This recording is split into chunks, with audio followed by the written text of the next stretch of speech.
How do you make a small Seder with children? Many people wonder, what do you do this year? They say, Rabbi, we're used to having a Seder with grandparents, we're used to going away to a hotel, we're used to having a Seder with cousins, whatever it is.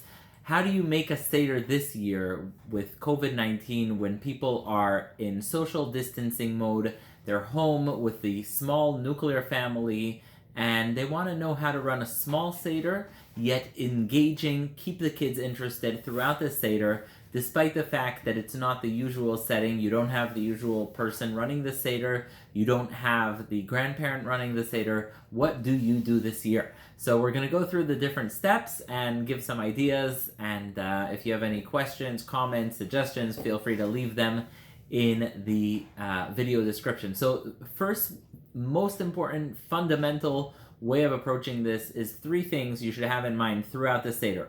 One is give jobs. Keep kids active through jobs. There are jobs available throughout the Seder, and there are different jobs you can give to kids in different ages.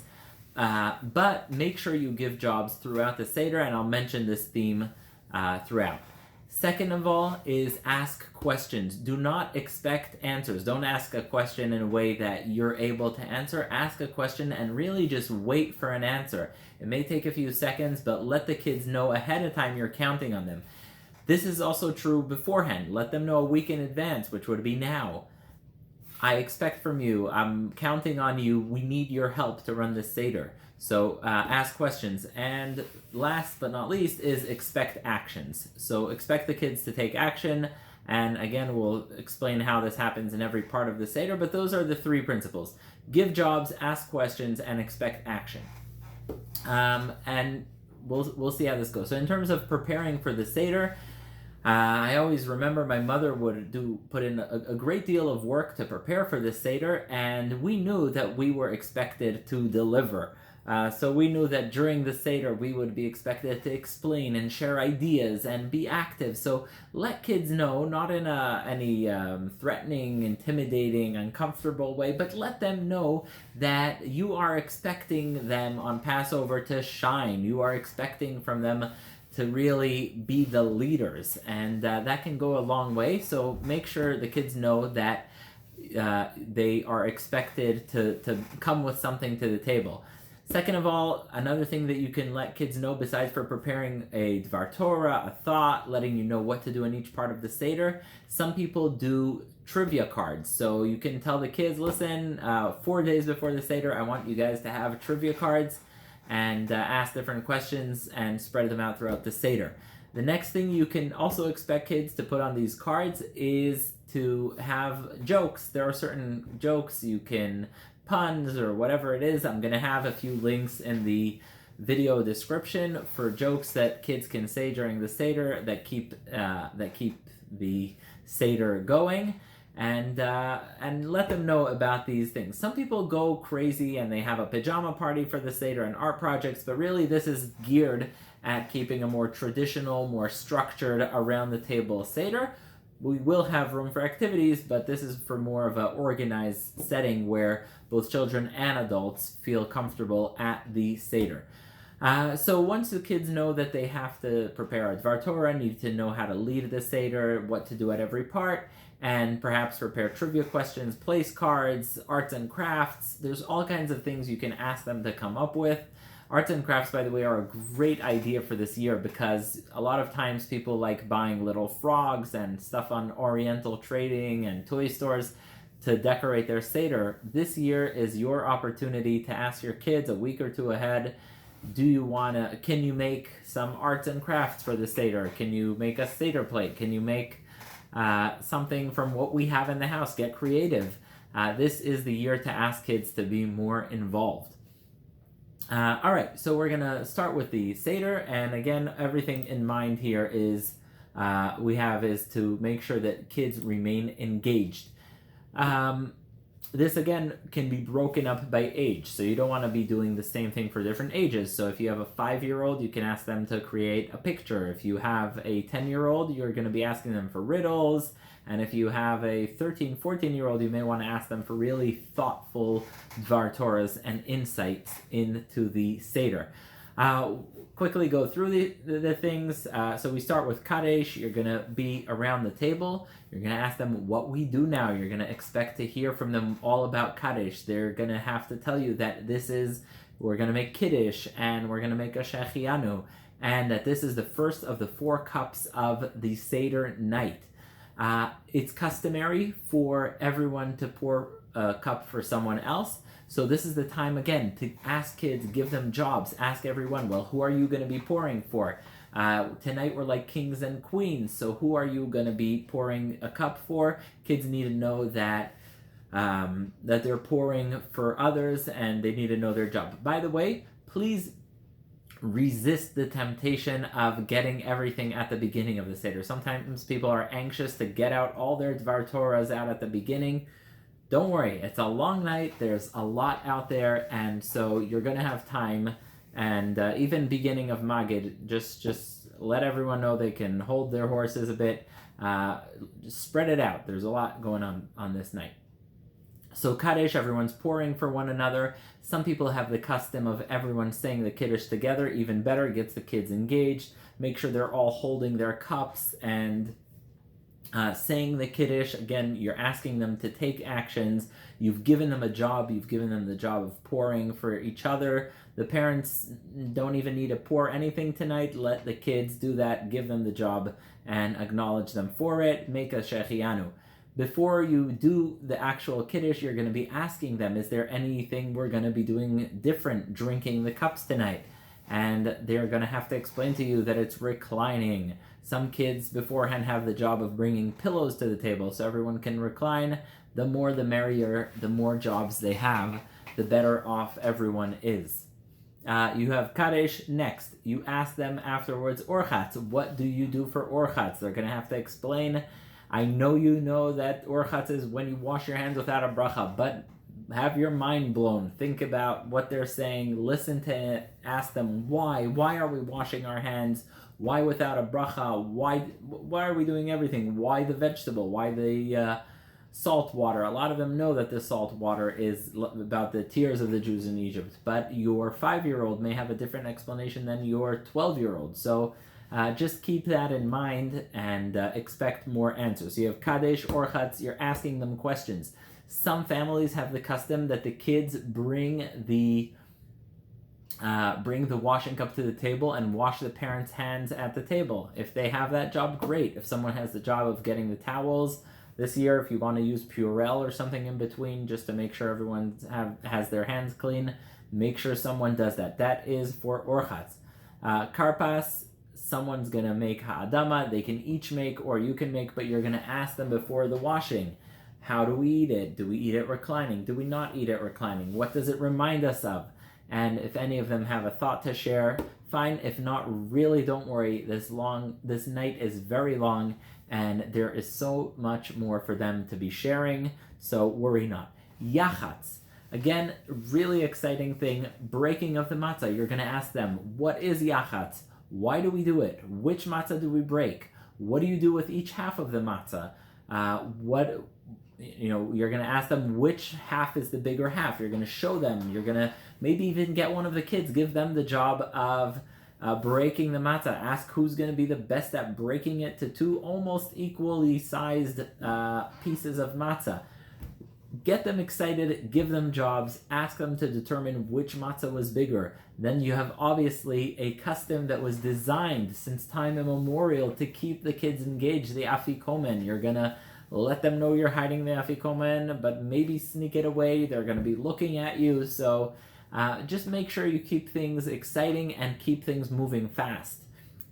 So you're going to ask them all about the yachatz, why the middle one, what do we do with it, etc. So that is, you're going to hide your afikomen. They can see where you're hiding it. They cannot see where you're hiding it. Now's the time also to let them know that you're hiding it. Don't be discreet about hiding it. Be just enough discreet to keep it interesting, but they should also know that this is happening now. We go on to Magid, which is introduced by the Halach Ma'anya. Halach Ma'anya, you uncover the matzahs and you pick up the Seder plate. So you can ask one of the kids to uncover the matzah. You can ask one of the kids to pick up the Seder plate. Now could be the time to go over the different items on the Seder plate. Ask the kids what each thing on the Seder plate is, what it represents. So this is your opportunity, again, to get kids engaged and involved. Maybe they have a trivia card that they prepared now. Now's the time to get them engaged. Next question. Next thing you say, halach ma'anya. This is the bread of affliction that we ate in Egypt. Anyone is welcome to join us. Why do we say it in Aramaic? What does it mean? What does it mean that we're not free yet and that next year we want to be in Jerusalem? Is there any added special meaning to this? You're keeping them constantly engaged. Next step is you take the Seder plate off the table and pour the second cup. Kids will be going all around pouring the cups. I would spare any adult from the pouring of the cup if you have kids that can do it, so that more kids have more jobs, and that's what you want to do. So everyone pours the second cup, and this is the time for at least one kid to shine, and this is when you're going to do the manishtana. So for manishtana, obviously, you're going to have one kid that is going to be singing the manishtana, but then you want to have one kid who's going to explain the manishtana, then just literally. Then you have another kid that's going to maybe speak about the deeper meaning of manishtana and why this night is different than all the other nights.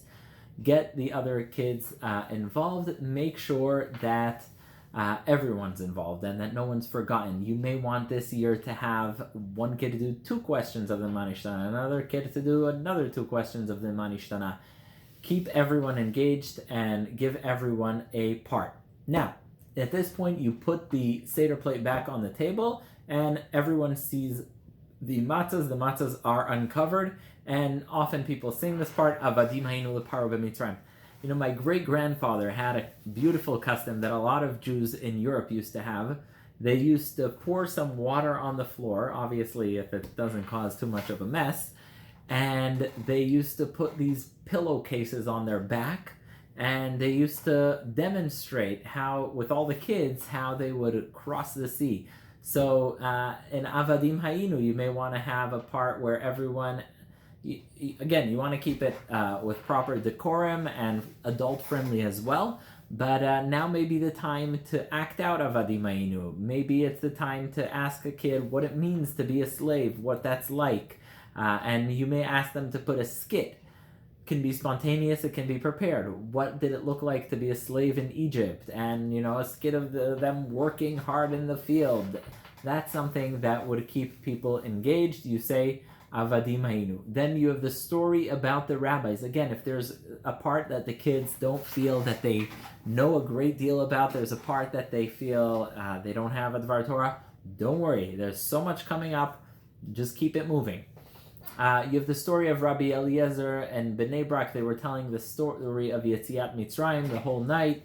Ask them about it. Ask them why. What does the story come to show? And what time period maybe did it take place, and just continue. Rabbi Eliezer ben Azariah says, I am like 70 years. The younger kids usually love this story about Rabbi Eliezer ben Azariah's beard. Why does it say he was like 70 years old? You don't need to know any of the answers. You just need to ask.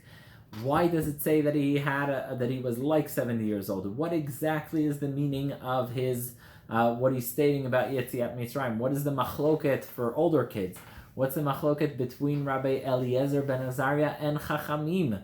Here, all that and more are things that you can ask your kids about. Baruch HaMakom and the 4 sons, everyone loves it, and people act it out sometimes, not always recommended. Kids feel uncomfortable sometimes. They're like, wait, so which son am I? So you just Baruch HaMakom, and you continue reading it. You ask the kids, they know all about it, but make sure you get here into the nitty-gritty. Ask them, what is this wise son's question? What's the answer? Be very specific here. Ask them exactly what it is. You need not know any of the answers. Even if you know it, just stay out of it. Let them answer. Let them explain each and every one. This is a part they love. They're into it. And so ask them all about the 4 kids, what their answers are, what their questions are, what the answers mean. And all about it. Yachol Merosh Chodesh, some people go into it. It's more of a sort of higher functioning passage. Make sure everyone reads it and you move on. Continue with Mitchila Ovdei Avodah Zara Hayu Avotenu. You speak about the fact that we used to be slaves. Ask them about humble beginnings. Ask them if they know anyone with a humble beginning and what humble beginnings mean. What does it mean that we also come from a humble beginning? And that Terach used to worship idols.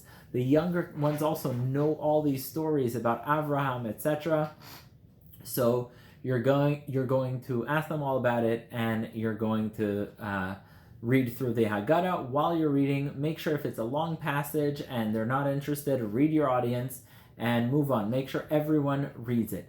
At these longer parts especially, you want them to ask their trivia questions. These are the parts that you want to speak about Avram Avinu, and why were we slaves in Egypt to begin with, and what did Hashem promise Avram, and what makes us special as Jews. These are all things you may want to throw in. Next, before you know it, is you cover the matzah and you hold the cup up and sing Vehi She'amda. So everyone sings Vehi She'amda. Some people get into details. What does it mean that in every generation they try and destroy us? You can get into it. You can move on. You can I actually recommended it to some people here. This may be a place where you speak about family history. If you want to throw in, it says that in every generation they're seeking to destroy us. And this may be a place for you to share a special story from your family about something that your family's been through, how when they survived the Holocaust, the Soviets, the persecution of Jews in North Africa, etc. This may be the place to speak about Bechol Dor Vador, every generation. Keep it interesting and keep it short. As long as they're engaged, great.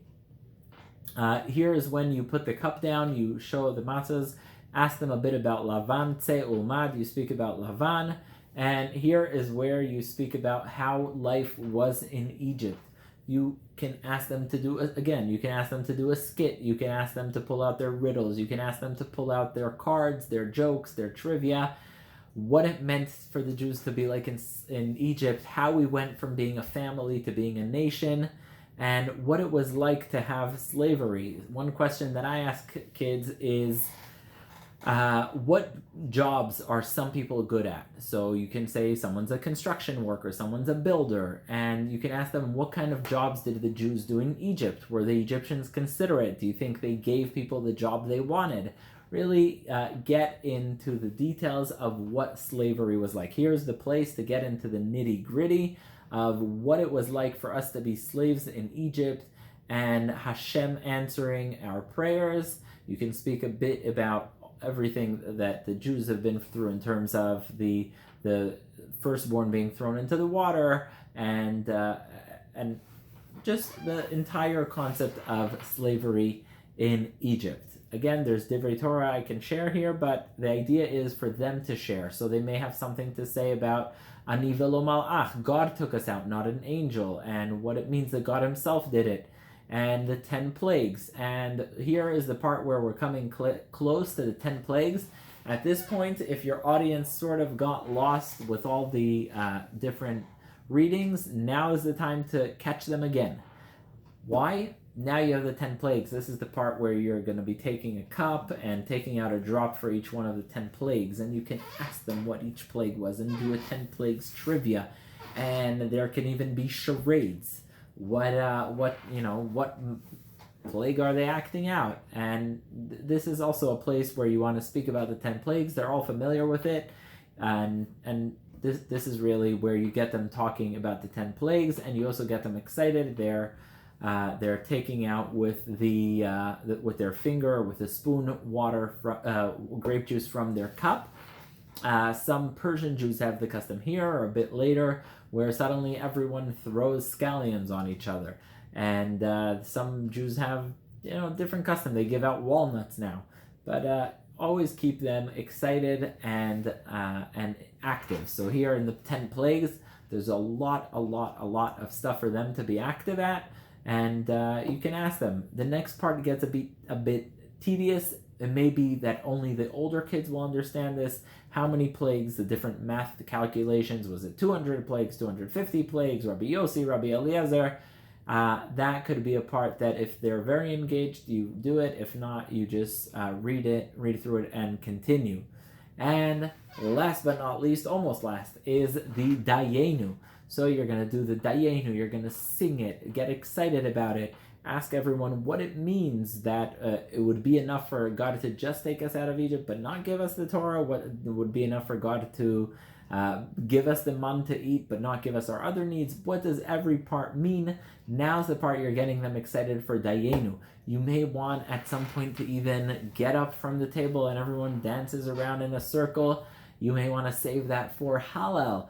That is what you're doing here in Dayenu. You're getting everyone really excited about the everything that happened in Dayenu and singing. Now comes the most important part of Magid, and that is Rabban Gamliel, the three things, Pesach, Matzah, and Maror. What does the Pesach represent? What does it mean that God passed over? What is the Korban Pesach? Matzah. Why is the matzah? Is it because we didn't have enough time? Then why were the Jews eating it already in Egypt? What did they do with their dough? You can ask them to make a play and walk around with their matzahs on there. Some people have that custom where they wrap the matzah on with a napkin or a handkerchief or a pillowcase, and obviously if it's all clean for Passover, etc. And you walk around the room, and this is the time, Pesach, Matzah, and Maror. Everyone gets very excited, and you're also supposed to hold things up. So for Pesach, you don't hold anything up. But when you say matzah, you're supposed to say matzah zu al shema. You can ask one of the kids, pick up the matzah, show it to everyone. When you say matzah zu, maror zu, when ask one of the kids to hold up the lettuce. What is the maror all about? Ask them. Here again, you're stepping aside completely and having them run it and explaining what each and every different part means. You continue with thanking Hashem for everything. The last part is Hallel. You hold your cup, you say it. Some people can sing it, some people just read through it, and here you come to the drinking of the second cup. So everyone's going to make sure that their cup is full. So again, ask everyone to do it, give jobs, and make sure that everyone knows how to drink. Ask them, do you recline for this? Do you not recline? That is this part of saying the last part of Magid and saying Agaf and drinking the second cup. Rachta, washing hands. Everyone's excited. There's cleaning up the mess. You need to prepare the actual matzah. How much matzah does each person need to eat? And which matzah does everyone, did everyone wash their hands properly? Again, this year you want to make sure everyone uses Purell often. Washing the hands, getting new towels, getting the washing cup, explaining, we're about to do a mitzvah from the Torah. How much matzah do you need? What are we doing? How are we eating? Again, jobs, give everyone jobs, get kids excited, make sure they know their seat, clean their surroundings. There's a lot to do now. This is Motzi Matzah. You make the bracha, there's silence. This is the most exciting part where everyone's getting to eat the matzah. Then you're on a breeze, maror, exactly what kind, lettuce, not lettuce, horseradish, how much charosa do you put on the maror? Ask them about it, and this is where really things get much more exciting. Really, you've gone through the most difficult part. Magid is often the most challenging part when it comes to dealing with kids, and so here is where you do the maror, and it's very active, and you don't sit reclining. Korech, the sandwich, same thing. Question, putting the sandwich together. Why do we eat the sandwich? Shulchan Aruch. Then you have the afikomen. After you've eaten the matzah, the maror, the hillel sandwich of korech, then comes the shulchan aruch. You're going to eat dinner. By now, kids are going to be a bit tired and may go run around and play, which is fine.